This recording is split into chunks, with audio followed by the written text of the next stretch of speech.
कुछ लोग जमाते उन्होंने हमारे काफिले पर हमला किया, हमारी गाड़ी पर तेल डाला। नमस्कार, मेरे साथ आप देख रहे हैं न्यूज गंगा और मैं हूं निशा भारद्वाज। अलीगढ़ की धरती पर एक और कायराना वारदात जिसे लेकर अब यूपी में सियासी भूचाल मच चुका है।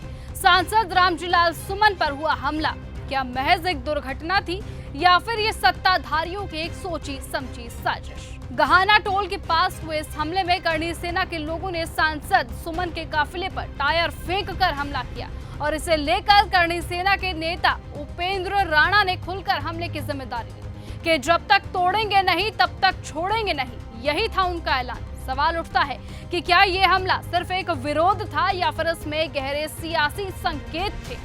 सांसद सुमन जो 21 मार्च को राज्यसभा में राणा सांगा पर विवादित बयान देकर फंस चुके थे, अब अलीगढ़ में हुए इस हमले के बाद अपनी जान की सुरक्षा को लेकर गंभीर चिंता जता रहे हैं। कुछ लोग जमाते उन्होंने हमारे काफिले पर हमला किया, हमारी गाड़ी पर तेल डाला, हमारे साथ की गाड़ियों पर के शीशे तोड़े।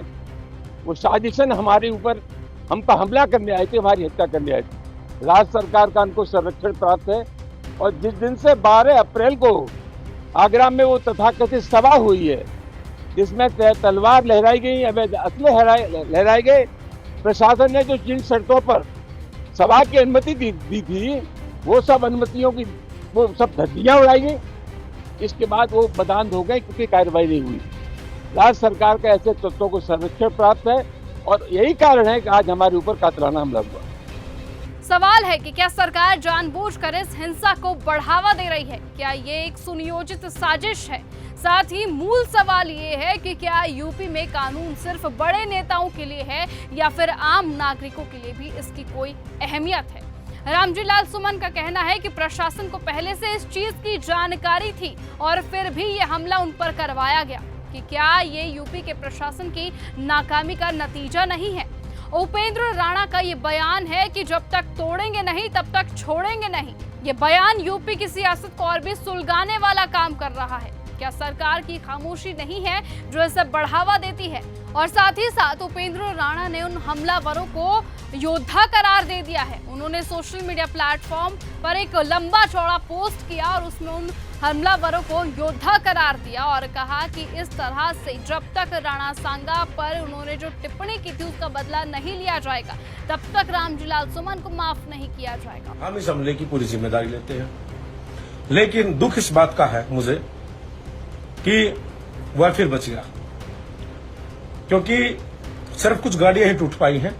2-4 घंटे 1-2 घंटा पहले पता लग जाता तो कुछ और अच्छा सुनने को मिलता। जब तक तोड़ेंगे नहीं तब तक छोड़ेंगे, वो चाहे अखिलेश हो चाहे सुमन। और साथ ही अब इसी चीज को लेकर लोगों में आक्रोश है और साथ ही लोग ये कह रहे हैं कि क्या आप हमें ये मान लेना चाहिए कि यूपी में अब सिर्फ कानून नहीं है बल्कि ताकत का खेल चल रहा है। मामला चाहे जैसा भी हो, प्रशासन का कहना है कि इस मामले में जांच जारी है और किसी को भी चोट नहीं आई है। लेकिन क्या ये सिर्फ एक औपचारिकता है या फिर सियासी दबाव का नतीजा?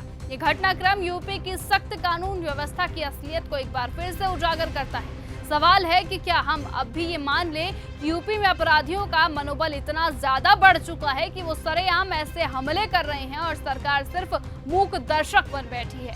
चंद्रशेखर आजाद ने कह दिया है कि यूपी में अब सिर्फ बंदूक राज करेगी और ये सवाल अब हर किसी के दिल में है कि क्या इस राज्य में अब किसी की जान भी सुरक्षित है? तो क्या ये सिर्फ एक घटना थी या फिर इस पूरे घटनाक्रम के पीछे कहीं और ही सियासत चल रही है? इस सवाल का जवाब आने वाला समय देगा। लेकिन फिलहाल यूपी के गहना टोल से ये संदेश साफ है कि जब तक अपराधी बेखौफ होंगे तब तक यूपी में अमन का कोई वजूद नहीं रहेगा। क्या यूपी में अब अपराधी ही राज करेंगे? इस सवाल का आपका क्या जवाब है? कमेंट सेक्शन पर अपनी राय लिखकर जरूर बताएं और ऐसे ही लेटेस्ट अपडेट और खबरों के लिए आप बने रहे और देखते रहे न्यूज गंगा। नमस्कार।